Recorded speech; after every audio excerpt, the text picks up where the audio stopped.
So you're getting ready to buy a streaming stick and you're wondering which one you should go with. Well, we got a couple of new ones last year, and the question here is whether they can stand up to the mainstays of streaming in Roku and Fire TV. So let's dive in. So thanks for joining me today, everybody. If you enjoy what you see here, don't forget to give it a like and subscribe for more content like this. All right, now today is all about your budget. We're looking at streaming sticks. For whatever reason, you're looking for a streaming stick. Maybe it's your first one, maybe it's a gift for somebody else. Whatever the reason may be, we are going to be talking about those sticks. We're leaving out the premium options like the NVIDIA Shield, the Apple TV, even the Roku Ultra, which is about twice as expensive as the Roku we'll talk about today. So, like I said up top, there are a couple of new ones on the market, but let's start with a couple tried and true streaming sticks, kind of see where they're at these days and how they stack up. So, first up is the Roku Streaming Stick Plus. This is the Roku that I almost always recommend for somebody. It usually goes for between 40 and 50 bucks. The Roku Streaming Stick Plus handles 4K HDR and HDR10, but not Dolby Vision, which probably won't matter for most people, but if you have a TV that handles Dolby Vision and that's something that's important to you, you should know it. So for that, if you're looking for Dolby Vision, stick around for the other devices that we'll talk about. They all have it. Now, the Roku Streaming Stick Plus was updated a couple of years ago to improve the range of the Wi-Fi receiver. So if you're setting your device up in a remote corner of the house, that could come in handy. It's probably not going to be a big deal if you have the router in the same room as your stick. But yeah, like I say, if it's in a remote corner of the house, it'll be nice. Now, the Roku platform itself, the interface that you interact with on your TV, remains the most neutral and the simplest to navigate. Other devices that we'll talk about, they do cool stuff with their menus and whatnot, but the learning curve on those is much steeper.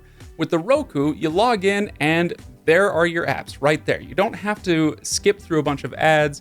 You don't have to navigate which services, some show is available on. All of the services are just right there. Now, if you get a Roku, you also get the Roku channel, which is a really nice free content channel. It's becoming pretty good, and they're getting a lot of content on there. In fact, Roku is right now, as I record this, negotiating for the rights to Quibi's content. Now, we can talk about Quibi another time. It was a failed streaming service from 2020, but they did have some good content, so that may show up on the Roku channel. So, who should get the Roku Streaming Stick Plus? Well, streaming newcomers, or those who value simplicity, or those who value platform neutrality. Arguably, the best thing about the Roku system is the platform neutrality. What that means is that when you search for a title on your Roku, that title will come up and Roku will tell you exactly where you can watch that, all of the different streaming services that carry it. And the really nice thing is that they rank those by price. So if you are already subscribed to Netflix and you can get something on there, it'll tell you that. Or if you're gonna have to pay $3 to rent it from Prime Video, it'll tell you that as well.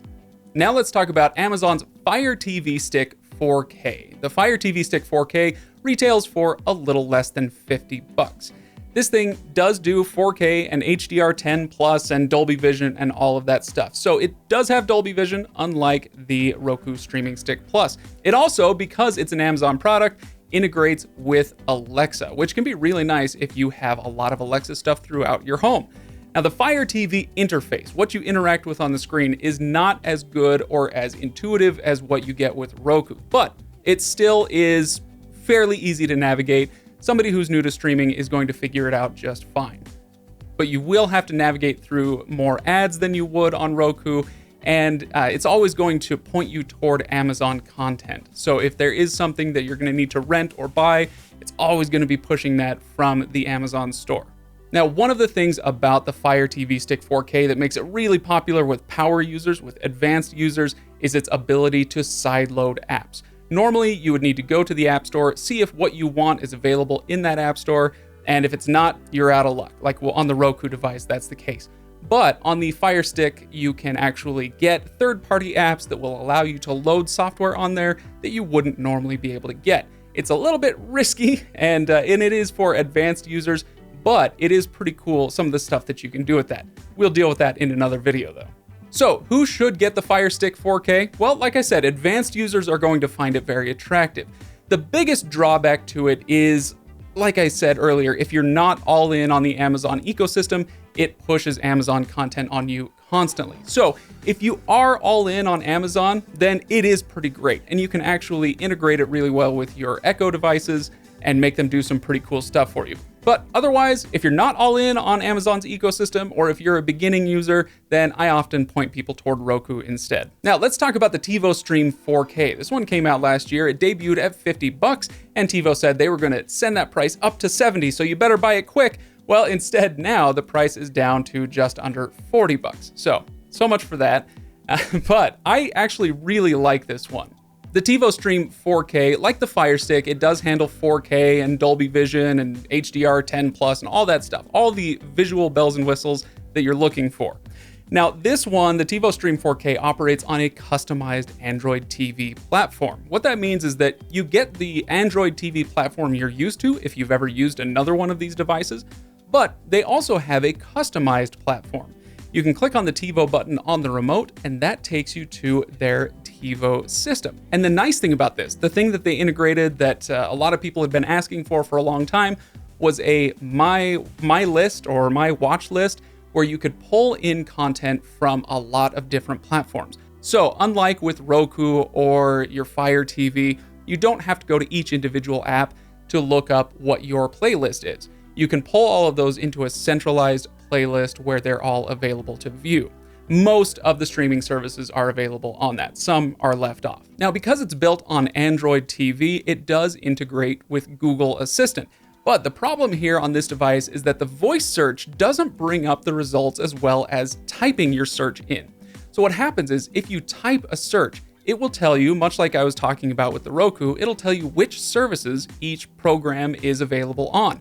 The only problem here is that it doesn't tell you what price you're going to have to pay. So if you search something and you see it's available on 4 different platforms, you're just not going to be sure until you go into that platform if it's free or if you're going to have to rent it or if it's only available if you sign up through Stars or whatever the case may be.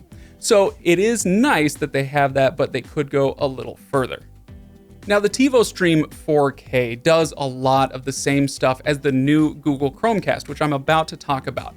But this device will feel more familiar if you're used to a traditional Android TV interface. So, should you get this one?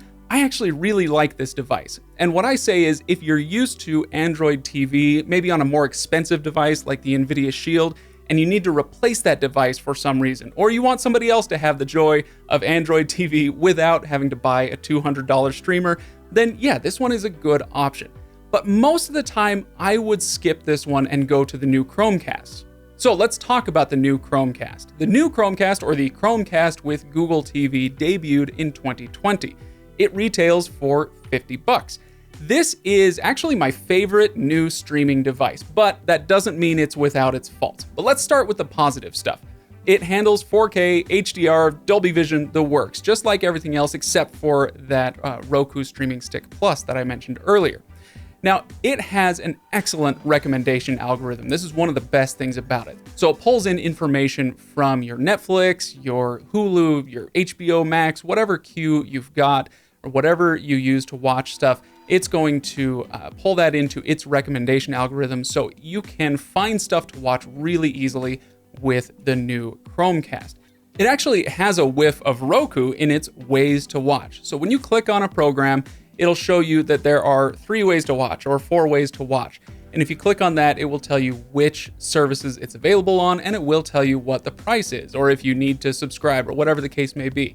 So that thing that I love about Roku is available here as well. And you would think that they would always steer you toward Google content. Obviously, I'm sure they would love it if you did that, but they do a pretty good job of sending you all over to the different services, not necessarily trying to get you to constantly rent and buy on Google. The interface here has easy navigation, it's got smooth operation, and it does have Google Voice Search, which works better than it did on the TiVo Stream 4K. And like the Fire Stick, this is really great for ecosystem integration. So if you have Google equipment all over your house, if that's who your voice assistant is in your house, then this one is going to integrate really well with all of that, and that alone would earn it a recommendation. Some of the problems, though, with the new Chromecast are kind of glaring. There's a continue watching segment on your home screen, which I was really pleased to see when I started using this device. The only problem is it's kind of unreliable. It's supposed to be pulling in what you're watching on every different platform so that you can simply continue watching it from right there. But it doesn't always work. It doesn't always pull everything in. It's like it's not really checking these streaming services all that often to see what it is that you've been watching. So that should get better, I hope, in future iterations of this software. The other thing that I ran into is that there's just not enough space on this device. You don't have a lot of space for tons of apps. Now, you may not need a ton of apps, but that could be a problem if you are somebody who likes to, say, load a game onto your streaming device, or if you're somebody who likes to simply scroll through lots of different content providers. There's just not enough space on here. I think the operating system here is so robust and so nice that it's just taking up all the space on the device itself. So, should you get the new Chromecast? Like I said, I really like it. I know I just said there were a few things about it that I didn't care for, and those are real, but I'm hoping that future iterations of this will fix some of that stuff. Now, in my opinion, if you have a Roku or a Fire Stick, you're used to that software, you're used to that platform, it's probably not worth switching yet. A V2 of this device, a second version of this device, I should say, might be worth it. But if you've got an old Chromecast, definitely upgrade to this one. It does everything the old Chromecasts did, plus much more. So, I hope that helps. Let me know which device you're leaning toward in the comments below. On your way down there, don't forget to like and subscribe. Thank you so much for watching, everybody. I will see you next time.